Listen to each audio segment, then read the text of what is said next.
Le chef de l'État, son Excellence Evariste Ndayishimiye, revient de son voyage qu'il avait mené en République démocratique du Congo, où il était parti dans le cadre de ses consultations en sa qualité de président en exercice du mécanisme de suivi de mise en œuvre de l'accord cadre pour la paix, la sécurité et la coopération en RDC et dans la région.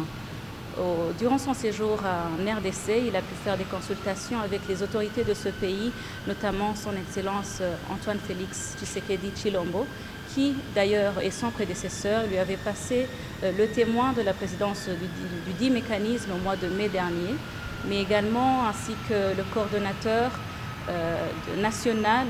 du mécanisme de suivi de mise en œuvre de dit accord en RDC.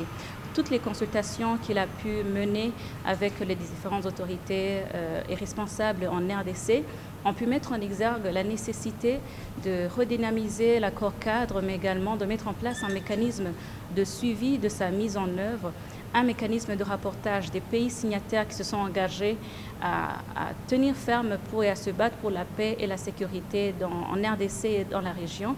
afin que chaque pays signataire puisse avoir cette obligation de résultat, puisse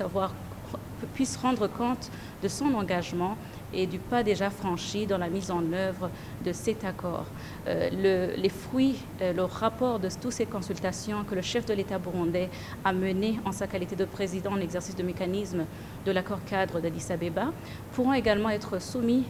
lors du prochain sommet des chefs d'État et de gouvernement de l'Union africaine, qui est prévu pour très bientôt, en date du 17 et 18 février de cette année à Addis Abeba, afin que d'autres pays de l'Afrique puissent également